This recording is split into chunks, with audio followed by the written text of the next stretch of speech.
Everyone, and thanks for joining us this morning for Kill the Timesheet. So at the moment we've got five people in total, and I guess what we might start with is a bit of housekeeping. So yeah, this is the first time we're using Google Hangouts and a bit of software called Webinar Jam. So please excuse any technical difficulties, but we shouldn't have much to deal with. The other thing I wanted to point out is to use the chat box. So the chat box should be over to the right-hand side, and yeah, just if you wanted to fire a message through, that would be brilliant, just so I know that that's working. Brilliant. Alrighty, so that's pretty much it for the housekeeping. I just wanted to introduce Steve Major, who's going to be taking the webinar this morning. So Steve's the founder of Pricing Power. Business ownership has been Steve's passion from childhood. Steve's father owned and built numerous small businesses. This background led Steve to university, where he did a few degrees, including a Bachelor of Commerce, Graduate Diploma of Advanced Accounting, and Masters of Law. From there, Steve went on to become qualified as a chartered accountant, and in 1996 opened his own accounting practice. He built this practice into a great business, helping small and medium businesses with their accounting and business needs. Steve sold the business to focus purely on helping businesses get what they're worth.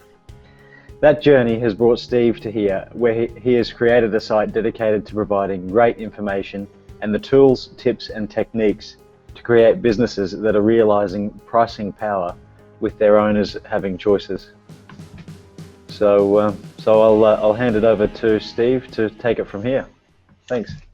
Thanks, Ben, and thanks everybody else as part of this. I hope I can, in the next 50 minutes or so, give some tips that'll help people on how to move away from the time for money trap. So just a little bit, and thanks for that background there, Ben. In my own accounting firm, in '96 I started, and I never wanted to do timesheets, and I didn't want to bill by the hour.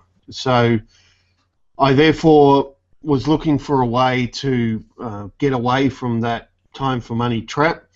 I think I made every mistake in the book in trying to implement that in my own accounting practice, but the funny story about it is why at the same time I was building a house, and the builder was giving us a fixed price contract with provisional items in it, and we were spending, I think it was around about the $400,000 mark, and it was a fixed price, and as always when you're building a house, you end up spending a lot more than that fixed price.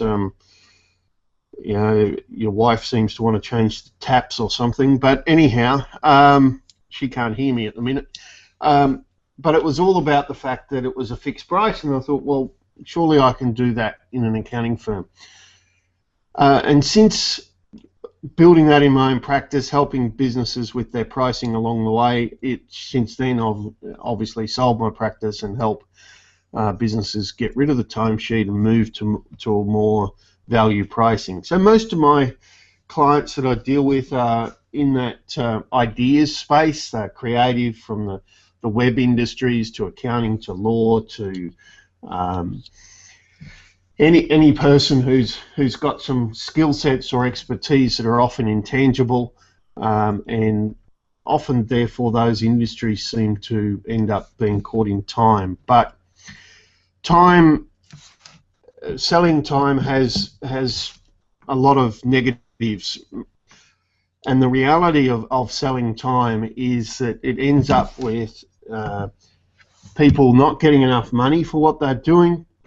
It ends up that they don't have enough meaning out of what they do, that they lose some of the enjoyment that actually took them into that profession or that industry or that creative enterprise.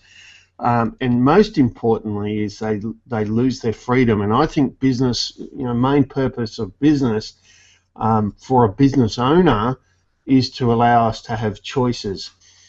We can choose to work as much as we want. We can choose which clients that we work with. We can choose what services or products we sell, and importantly, we then have the freedom of choices outside of the business life in our personal life. But businesses that are so orientated on time, often that freedom is lost.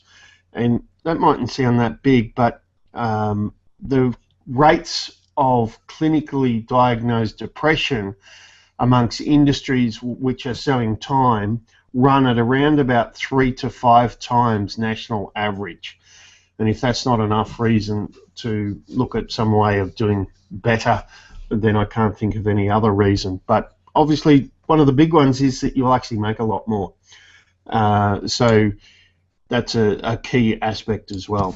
It is a very limiting device when we're selling time. So,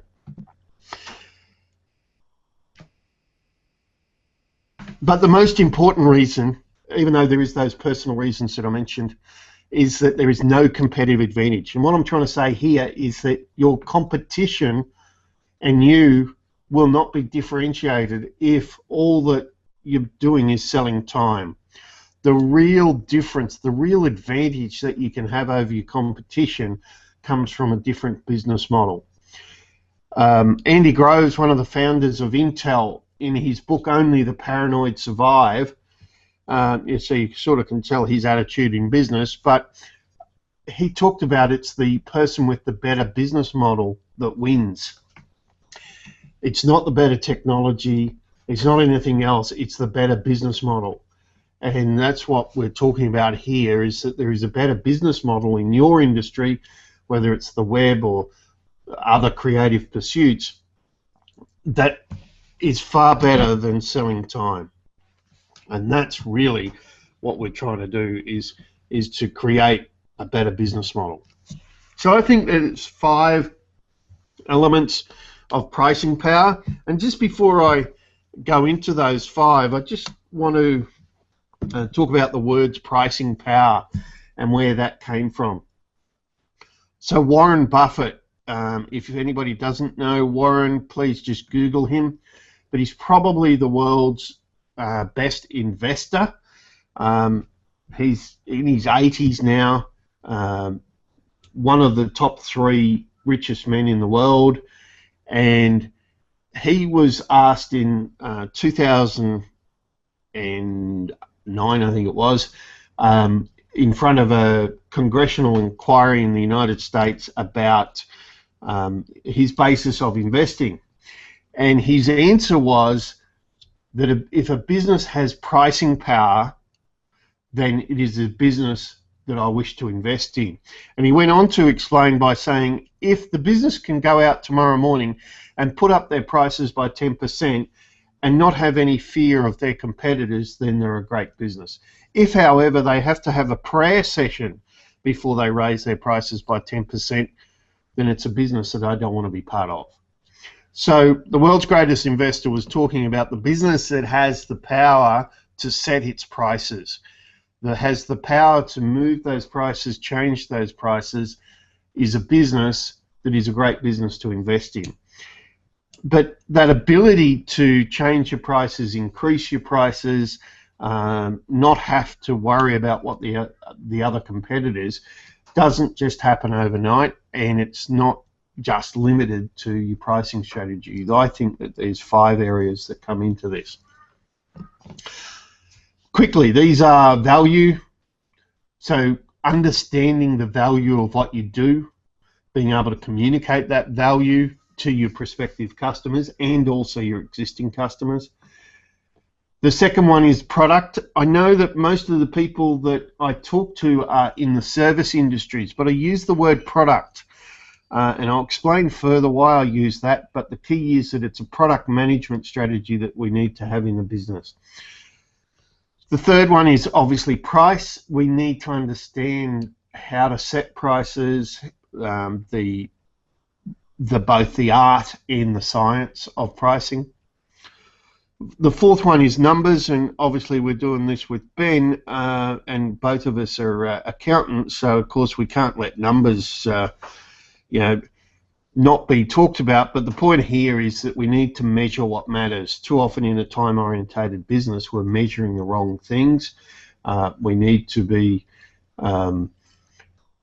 to have a focus on some key numbers that are actually driving the business. So it is an important aspect.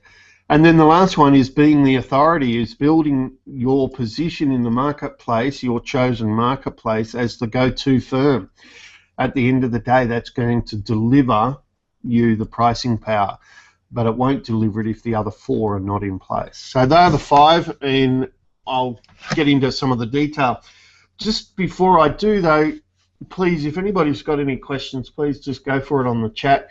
That make certain that we're trying to address any of your issues that might be pertaining directly to your situation. So give something. Ben's heard me already on this topic, so give Ben something to do on those questions.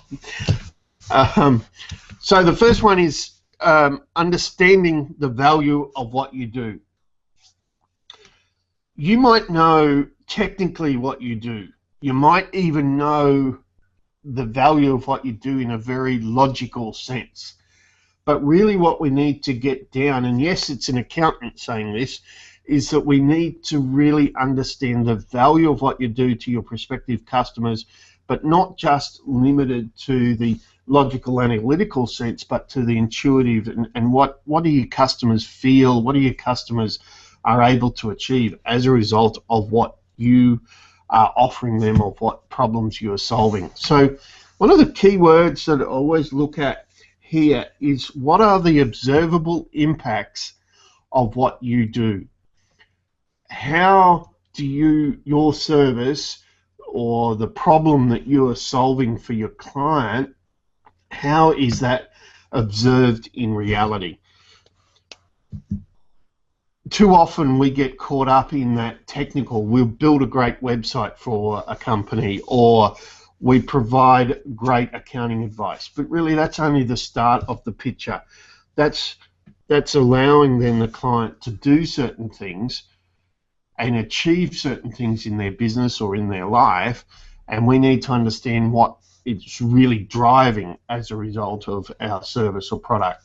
Not just the tasks that we do, but also what set of problems are we really solving. So on the problems we're solving, there's three sets of problems. And this is not rocket science, but it's something that I think we skip over a bit too easily. There's the known spoken problem. So if a person is coming to an accountant, we'll pick on Ben, sorry Ben, coming to an accountant for their taxation and financial statements, that's the known spoken problem. But that's not the reason that they're only going to an accountant for. Or if they're going to a web designer for the building of the website, that's the known spoken problem. I've got an ordinary website, I need a great one. Or I've got no website, I need one. So that's the known spoken set of problems. But then there's the known unspoken, and that's often the elephant in the room. I know I need these financial statements or metrics or whatever, but I really don't have a clue what they mean. So it's the elephant in the room. We don't want to talk about it, so to speak. We know that there's an issue there, something, and we have that in all of our services, whether we're web designers, accountants, lawyers, whatever our creative area is. There are these elephants in the room, which we are fixing as part of if we're really providing a great service. The last one is the unknown, unspoken, and these are the problems that your prospective customer doesn't actually know they have. It's only because you are the ones with the expertise, not your client. So you need to be able to translate that last set of problems and understand the real value of you pick on the website, of having a great website equals a lot more traffic to it, means they're building their brand, maybe building online sales, whatever. And that just flows down the line. So to really understand the value of what you do, we need to focus on observable impacts. To understand the value of what we do, we need to think of things beyond just dollars. We need to understand what other currencies are in play. Too often we'll answer that we can add 100,000 to your bottom line, a million, whatever some magic number is as a result of our service. But there are often lots of other things that we want from our service provider, not just a monetary gain. And we need to understand these other currencies. So back on the accountant with the tax returns, there's an element of peace of mind. We want to make certain that everything's in order, that our obligations are handled, that we're right with the ATO and any other regulatory body. We want that peace of mind. Now, it's not the only currency that's in play when we go to accountant. We want some business advice. We want them to help interpret and use these numbers. But there's no doubt there's a currency there called peace of mind, that we want that satisfaction that things are in order and that we don't have to worry about it at night, that things aren't in place. So we need to be able to understand for your service what other currencies are in play. Once we've been able to understand the value of what we're doing, we need to communicate that value. And the best way to communicate the value of a intangible, creative or expertise-based service or product is through some graphical representation. So oftentimes we might be very good at the words in explaining to people what we do. We build great websites that look good and are effective. That means for your business, blah, blah, blah. And we tell a story, and that's all excellent. But if we could have a simple graphical representation of the value of what we do, then it really makes the story have a lot more substance. So yes, you can see on the screen a simple XY graph with an upward ascending line, and I haven't named the axes of this graph, but the illustration was that in a very simplistic sense here, that you could be painting a line that if you have an ordinary website, maybe, and I'm picking on websites now, but they're in that bottom left, so to speak, and a great website means that the further up the field they're getting greater dollars, and that's very simplistic sense, and there's a few stages in between. The point is that we're communicating the value in a graphical representation. We're taking the intangible product of what this notion is of building a great website or creating a great set of accounts and key metrics for a person, and we're putting it into a simple graph, a simple graphical representation. Now, I've got an XY graph on the screen. Don't be caught by it always has to be a graph. It could be a ladder of that there's 5 stages that are when you're working with an accountant or something. It doesn't have to be just an XY graph. The point is that we are crystallizing the value of what we're doing into some graphical representation. If you implement this tool alone, and I know that for the sake of time I haven't had a time to go into all the various layers of how to create, but this tool alone will add significantly to how you're communicating your message, because it's all about communicating the value. So now we come on to the next one, which is all about product. So as I said earlier, I use the word product as opposed to services. And the reason why is value-based products are the top. They are the ultimate aim of what we should be striving to do in our business. It doesn't mean that we're all going to get there. It doesn't mean we're all there now. But the ultimate aim is value-based products. So let's just go back a step. The first layer is money for time. We want to get out of that sort of mentality that it takes us 20 hours to do a job. and therefore the fee is, I don't know, $4,000, and here we go. We've got to get away from that to connect with that value that we were talking about in the first stage.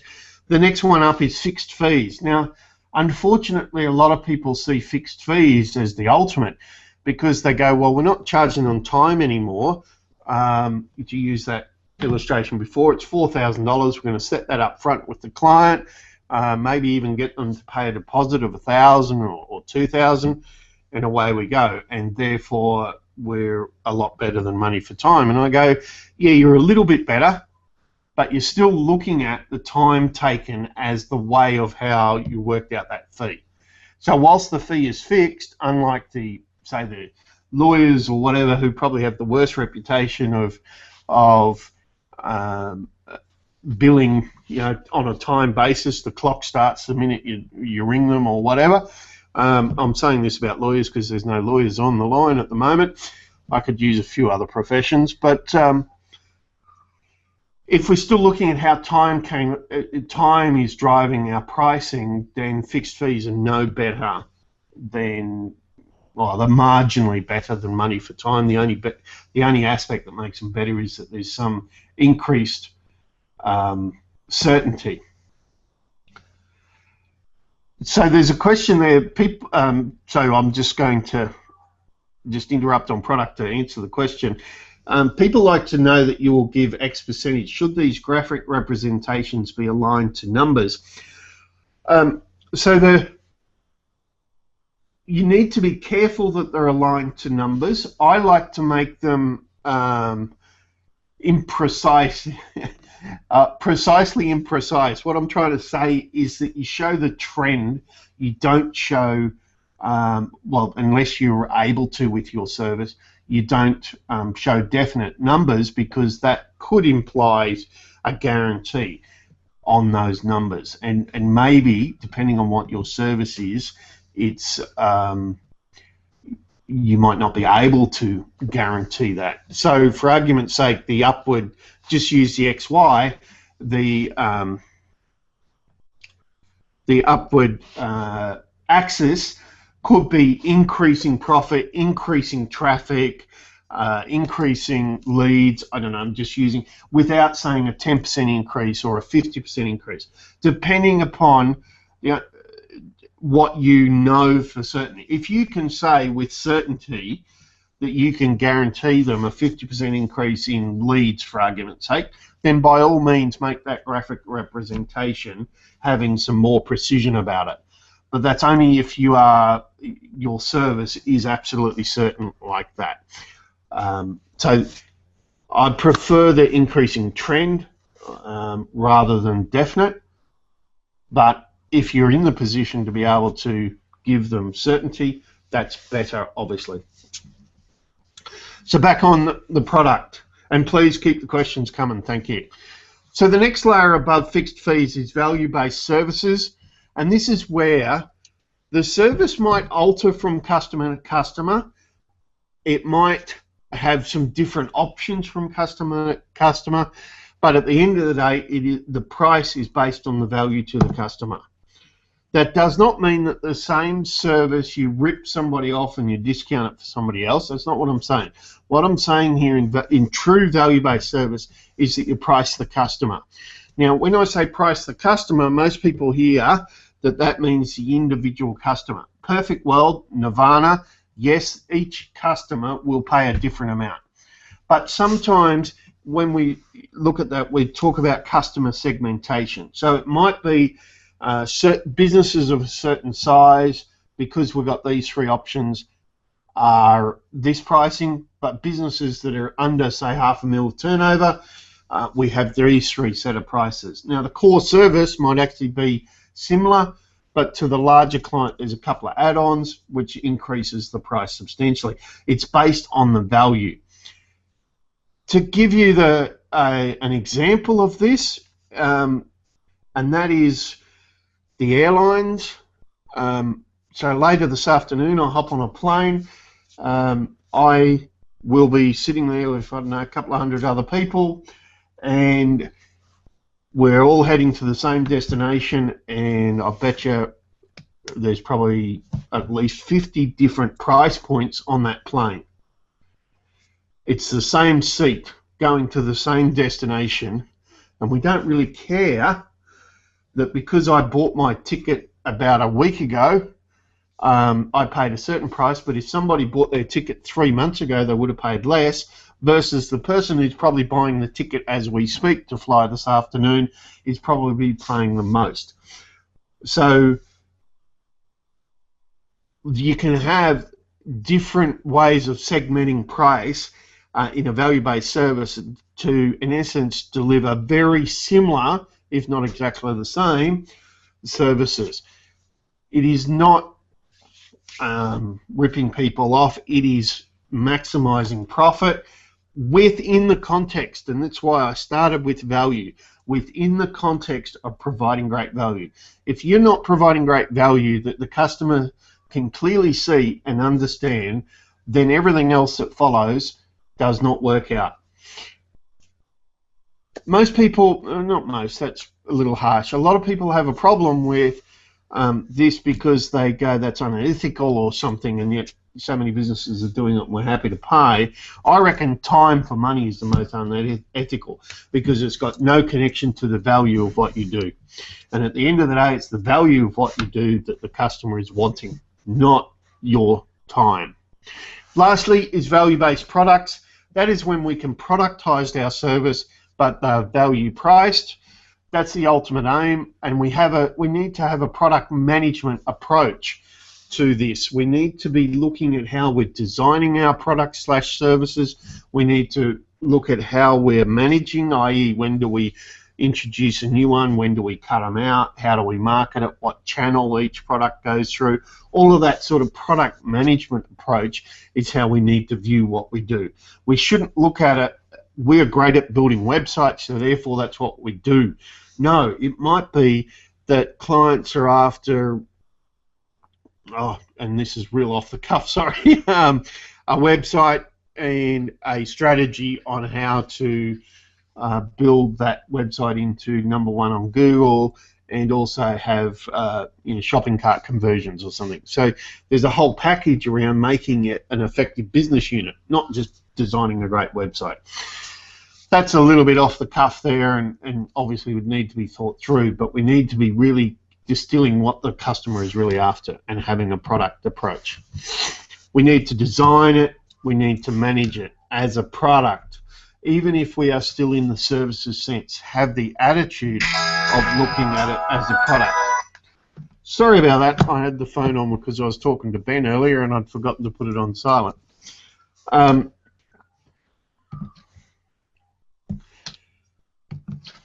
So, the third element, and a person just put in, yes, a website that sells, exactly. But you need to spell that out, what that actually really means.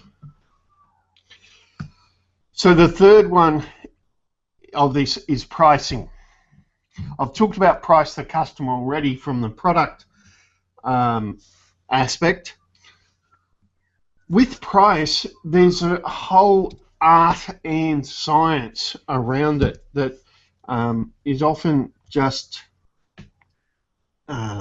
ignored. Often in businesses, we set prices by either asking what our competitor, looking around at what our competitors are doing and going, oh well, we're better than them, or we're similar, or if your prospective customers look around, that's who they're going to see. So therefore, we look at that. The other way of setting prices, the worst way, of course, is looking at our time and putting some arbitrary measure on the value of a person's time. Well, that we're employing a person or ourselves, and therefore that equals, I don't know, $300 an hour, and that's how we set our prices. And the other way is that people just pick a number. Let me tell you, that's more prevalent than you would think. But there really is both an art and a science to pricing. It's never that price is irrelevant. I'm not going to be here saying that price is irrelevant in our conversations. That's just not a reality. price is always relevant, because when we're talking about price, when we set prices, we think of them in absolute numbers. That item or that service is $1,000, $2,000, whatever the magic number is. But when a customer looks at price, it is never absolute. So let me explain what I'm talking about. There's a concept in pricing called the next best alternative. And that is, whatever we're looking at, we're comparing it to something. It does not mean that we're necessarily comparing it to a competitor. So Martin there put, designing a website that sells, and there's other web designers out there that might have similar language that we design websites that sell, right? So it could be that if you go to this company, it's 5,000. You go to this company, it's 4,500. Therefore, unless they give me some other basis, I'm going to go with the 4,500. But it could be that the business says, instead of, well, should we spend 5,000 on a website or put a basic website up and spend another $3,000 on our advertising or marketing or something? So sometimes these comparisons have got nothing to do with our competitors. It's all about the context. So Ben was amused the other day when I told this story, and I'm going to tell it again, and we talked about coffee this morning. I said before we went live with this webinar, I said, well, the one thing about Ben's office, he'd always have decent coffee, whereas my office, which is a separate building to my home, I don't quite have a cafe like Ben just on tap, so I have those pod machines. And yes, I'm paying a premium price for my coffee. But anyhow, let's tell the story of the Nespresso pod machines. Even if you don't have one of those, there's a high probability that you have one of the competitive products, or you most certainly will know about them. They've done a brilliant marketing effort. But what's actually been the real brilliance about it is that they've shifted the conversation. So these pod machines, most of the time, are at workplaces, which don't have a coffee shop attached, or homes. And prior to the pod machine, it was instant coffee that was consumed at home. Yes, there was more and more of those more expensive, barista machines, etc., that people were buying at home, but predominant coffee that was consumed at home was instant. Now, you can go buy instant coffee at the moment at Coles or Woolies around about $11 to $15 a kilo, if you put it on a per kilo basis, of which most people don't work it out on a per kilo basis. If you go to your coffee shop of choice, you'll pay between $4 and $5 for a cup of coffee. So Nespresso knew that they could not compete to instant coffee. They just had no hope of competing to instant coffee. They had to compete with the coffee shop coffee. So their marketing has all been around comparing Nespresso to your coffee shop experience. Next time you see the ads, have a look at the imagery and what is talked about, and you'll see that it is trying to emulate the coffee shop experience. So they shifted the context, and now we don't look at the price of the pods in the context of what it would cost us for instant coffee. We look at it the context of what it would cost us to buy coffee at our coffee shop. So the pods are roughly between $1 and $1.30 or something a pod, and we compare that to $4 to buy our local coffee shop coffee. But the reality is, what we're replacing more often than not is instant. We still will go out and have similar number of coffees at coffee shops. So they changed the context of the conversation. If you put it on a per kilo basis, it's phenomenally expensive. It's around about $400 a kilo, our coffee that you're paying when you're paying by Nespresso. You're preparing it in a pod at your home or your place of work, and you're willing to pay that sort of price because they shifted the conversation. That's the art about it. Price is context. It is always contextual. Always contextual. And if we allow the context to be our competitors, then we're already, struggling. That's where the real differentiation in pricing needs to come in. The couple other, some of the science, shall we say, of pricing is we need to offer the customer choices. One of the most powerful tactics for any service-based, any ideas-based business is to give the customer options. Instead of just going, here's a website that has shopping cart and whatever else, and that's $5,000, you go, well, there's the budget version, and that's $3,000, but we only do X. Here's the gold-plated version, and we do whatever, and that's $6,000. And here's, look, this is the one that would launch your business to the moon, and it's $12,000. The point is three options, the power of three. We're shifting the conversation from what the competitor can do the website for to which option should they go for. It doesn't mean every customer suddenly you're going to get just because you do that. It is going to increase your average sale. It is going to convert more, there's no doubt about it. Options or choices are the most powerful in an ideas business when you come to pricing. There's some rules and strategies of how we set it, but it's the best technique you can have. The other thing you've got to remember about price is that it's a signal. Even in the world of where we can go onto eBay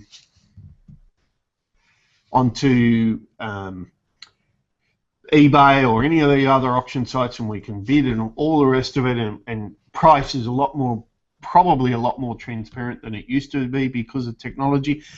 Even despite that, price is a signal. We react that a higher price equals better. There is no doubt that we react like that. That we think that something that is more expensive is better than something that is less expensive. That does not mean that you can suddenly put another zero on your service and it's automatically going to be better. There's boundaries to this. But the point is what signals are we sending out? If we are saying in our marketing that we're the quality, that we do the best job, that we're attention to detail, all the rest, and then our price is basically cheap, well, guess what? There's an absolute mismatch in signal. And the signal that the price tells us is the one that's believed. It is not the signal that the marketing is told. If there is an inconsistency, we take the price signal over any other signals, and that is being proven so much. So James has just put in a comment there about could one coffee shop start selling a coffee at $10 or $20 because they put on a show or dance and succeed? Most coffee shops are around the same price because there are a lot of options. So there's probably a few different points here. You see coffee shops that are in a similar district because the coffee from here to there is very, very similar, ending up being price. It's that going back to that next best alternative. If suddenly Ben's coffee shop there was suddenly $8 and there's a coffee shop basically not quite directly across the road but very close and it was only $4, unless Ben's coffee shop offered something different, then the people are going to go to the $4 one because you haven't explained or whatever the difference is. But as long as there's a difference that people value, then they will pay for it. But if there isn't a difference that people value, they won't. So for Ben to be able to sell a $10 coffee, there needs to be something, whether it's a show or dance, but there needs to be something, some experience. In America, when Starbucks was newer than it is now, and we've got a much more refined coffee culture than America, even now, Starbucks was starting when you could buy what I believe is just mud, but anyhow, coffee from little coffee vending places for about $2, and Starbucks coffee was $4. So they had to distinguish their coffee experience from the competing just vendor down the road. And that's why they put so much effort, in America more so here than in Australia, so much effort into distinguishing A, their coffee, and B, the experience of buying at Starbucks as opposed to what the other American providers. So Starbucks is quite an interesting case in the American thing. We'll come back to the translation to Australia, because they were about double what the market was when they started, and have been able to not only pull it off but go massive throughout America. I think it's 3,500 outlets or something like that in America now. It might be more, but and yet they were double what any other provider of coffee was. Now in Australia, we've got a more European approach to coffee. So we already had a much more diverse choice of coffee, and that's why Starbucks really struggled in Australia, because they were basically no different to anybody else, or if anything, we had a better coffee shop experience than Starbucks could provide. So that's why they absolutely have struggled in Australia. They had to shut about 50 stores in Australia a couple of years ago because they couldn't distinguish what they were doing. So now and James, you're right there. The comment was that it's similar to teppanyaki, which is exceptionally expensive, not much food. Absolutely. The other one is, if you wanted to Google it sometime, Pike Place Fish Market, which is ironically in the same place where Starbucks started. Now, Pike Place Fish Market, they have become world renowned for throwing their fish.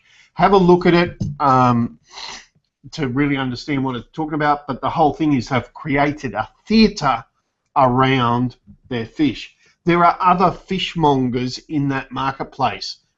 Pike Place Fish Market is by far and away the most expensive, and the one that is by far and away the most busiest, even from the locals, forget about the tourists, and it's all because of the theatre that, in essence, goes with it.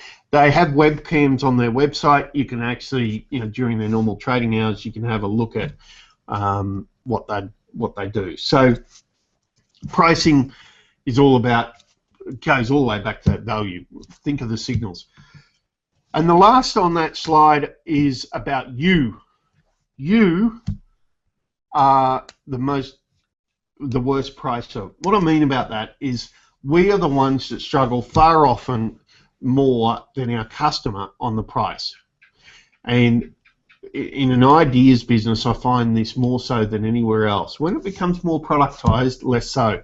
But in a service business, I find that the owner is the one that drives the value down and drives the price down. So we need to be careful of that. So the fourth area is numbers. It's always good to have a couple of accountants lecture you on this, isn't it? So the numbers that I'm talking about aren't necessarily what show up on the tax return here. That's not what I'm talking about. What I'm talking about is that we need to measure what matters in our business. So there's metrics or key performance indicators, as us accountants like to call them, around some of the financial performance things that we very clearly need to know about. But we also need to be measuring what actually matters to the customer. And if we're measuring that, it gives us an insight into the value of what we're doing, and it gives us an insight into the direction that things are going. The most basic is the number of customer referrals. And I say it's the most basic because it is not a real key of things, but at least at minimum, if we're doing the right thing by the customer, they'll be talking about us. But I see that as just a very basic level of a number that we need to be measuring. Too often in a time for money business, we measure productivity. It's got no connection with the value that we're delivering, and it doesn't tell us anything about what's happening in our customer base. A number that I put up there is velocity. This is a number that what I'm talking about, and it'll differ from its application from business to business, is the turnaround time of jobs. And there might be categories of jobs. It's not that we just do the turnaround time or the throughput across the board as one number. It might be that there's, if we're only building a website, it's this. If we're doing a website, shopping cart, blah, blah, blah, it's this and whatever. So we might break it up. But turnaround time matters to our clients. It's not the only thing, obviously, but it's an important aspect of when they have committed to do the work with you to when it's finished and fully operational and delivering the result they want. That turnaround time is obviously a key metric that really matters to the customer, and then we can, if we are measuring that, then we can start thinking about how we can make that shorter, because if we're making it shorter with the same number of people, we're increasing capacity. If we're making it shorter, our customers are going to be happier. So Ben, the question about customer referrals, initiated by us, or is this a natural one? So as I said, customer referrals are a basic one, and you've added a layer where the business is active in asking for the referrals versus the ones which the customer is just doing. I would always recommend that every business has a system for asking for referrals. So if you're getting them, then obviously you're doing something right. So I would include the ones that you've initiated. But I do think it's like the starting point. It's not the only. It's not the end game of measuring what matters. If you're measuring that, it's better than not measuring anything in this area. But I see it's like tier 1, and we need to be able to get up to the. Now that we know they're referring to us, they're obviously happy. But what's really driving their happiness with us? What's the real value of what we're doing, and how can we measure that? So we need to measure what matters. The last area is building our authority, become known for what we do. Get that message out there. I know we've got a couple of people build websites, and obviously a key aspect of getting known is through publishing on the internet in various bits, whether it's webinars like what we're just doing now, whether it's podcasts, whether it's blogging, whether it's whatever. The internet is obviously part of it. The other part of it is speaking at events, for instance. Depending on your industry, probably the most powerful one is get up in front of people, whether it's 5 people or 50 or 500, and talk about what you do. Get your message out there. But it needs to be the message of your value, going right back to that first point.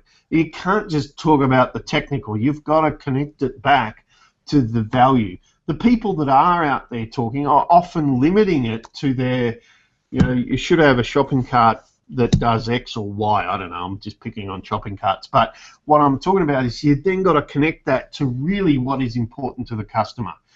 So it's all very well to build your authority by whether it's speaking, writing, blogging, podcasting, whatever the tools might be on your technical aspect, but you've got to take it a lot further beyond that and connect with the real value. So there's a whole host of tools and strategies in building your authority, but at the end of the day, if you are seen as the go-to firm on this, that's where you're going to get the pricing power.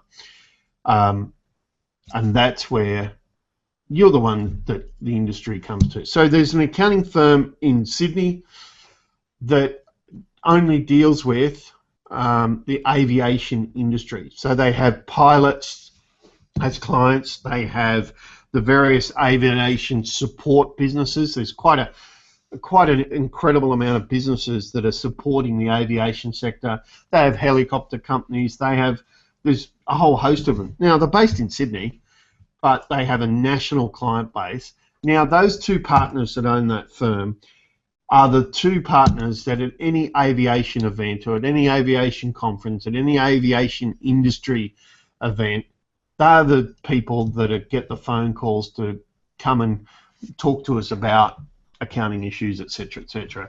They are the ones that are seen as the go-to firm in that sector, and as a result, clients are going to them, and guess what? They're not asking their price. They're going to them because they are seen as the industry experts.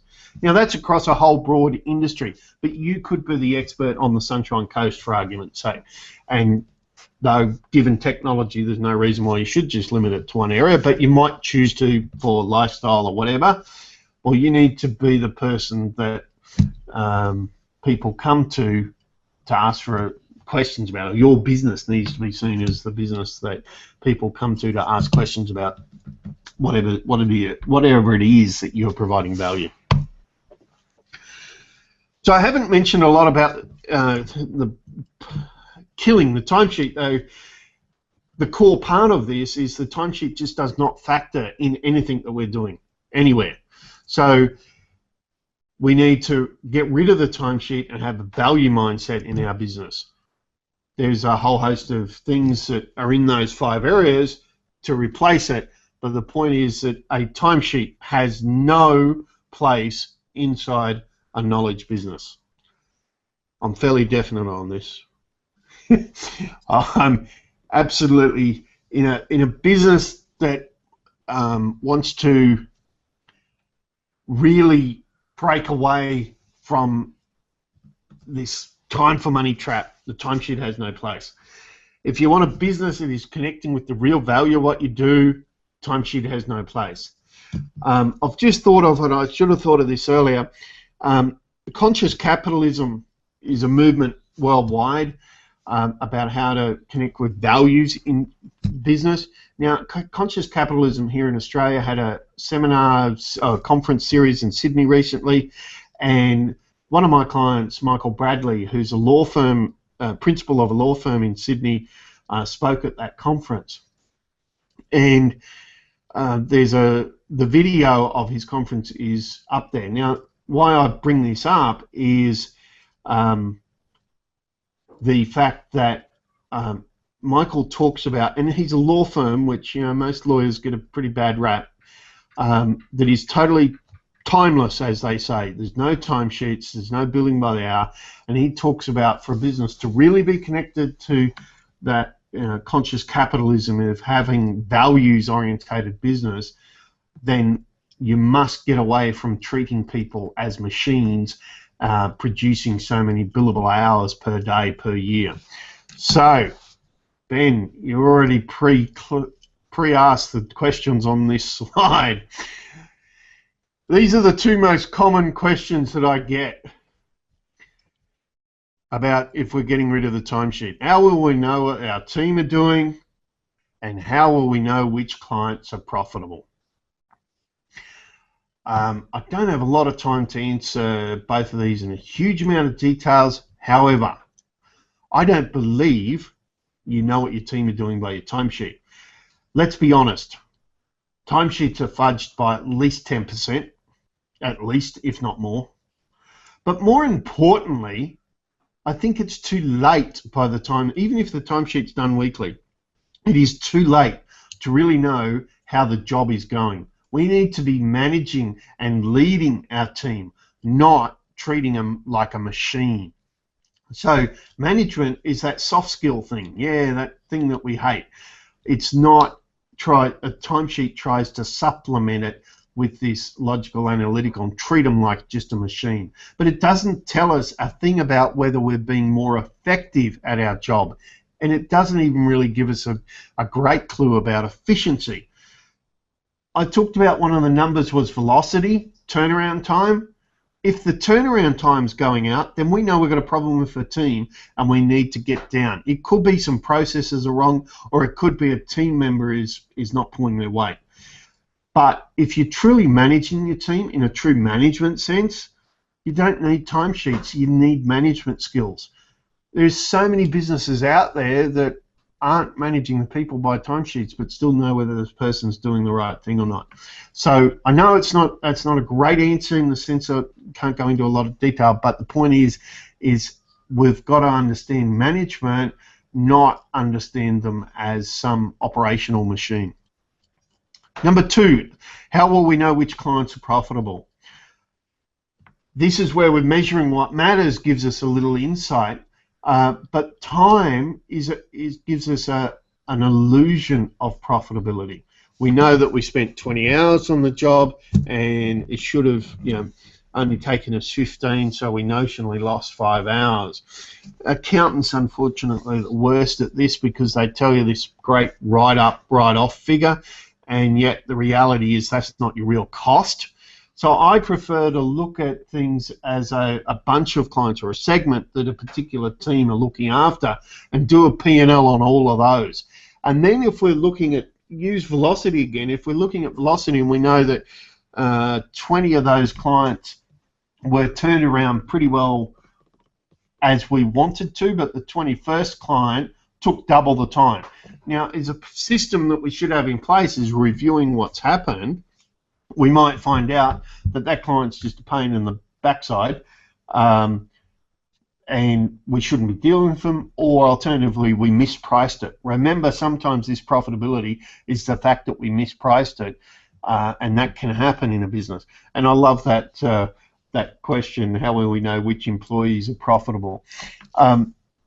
It's more, this is where we are wanting to go all that way back to product, is if we get to value-based products, we're actually taking it away from which machine is more efficient. So I know I really need to answer that question in more detail, but the point is that timesheets aren't giving us what we think they're giving us anyhow. They're giving us the illusion, but when you really drill into it, they're not actually answering those questions that most people want anyhow. So just quickly, I put this up here, Ben, if that's okay. I do have a workshop that I'm doing that go into a lot more detail of this. You can see some of those on the screen, the 8th of May, a full-day workshop where we go through a lot of these details. The price is $4.97, but for those people on this webinar, with the coupon code INSPIRE, it drops $100 off. And that workshop is all about how to really build your pricing power. So to finish up, and then any more questions or anything else Ben wants to go, I just want to talk about really quickly 3 strategic shifts that are happening out there. We're moving from the firm to the customer. So what I want to talk about, what I want to reiterate here is that the firm is, we used to be very internal focused. The timesheet is an internal focused, but more and more, and I talked about the conscious capitalism movement, but just generally, we're being a much more customer or client orientated. People are demanding it more and more, and our business needs to fit with that. We're moving from factory to insight. So if you want the factory mindset, take it to India, take it to China. The real value that people are after is the insight that we can give them, not the detailed step-by-steps that might be able to be done cheaper in India, China, wherever else.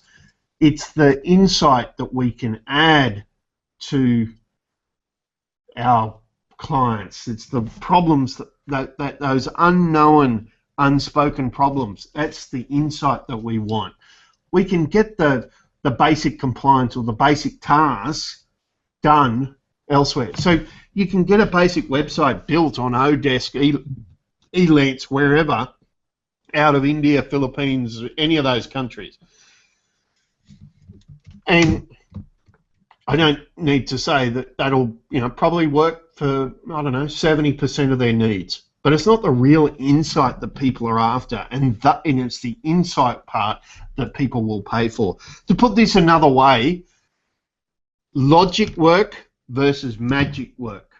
The logic work that can be easily step-by-step delineated, that can be done cheaper elsewhere in the world. The magic work, the insight aspect, the secret sauce to it all, that's the value. And it's what we really need to be focusing our whole business on. And the last shift that is probably, I suppose, as a result of the others, is that we're moving from a time-orientated economy to a value-orientated. And value has got, a couple of different aspects here. It's the understanding the value of what doing, and then you could use the word values of the organisation delivering it. So we're moving away from a time to a value-based. So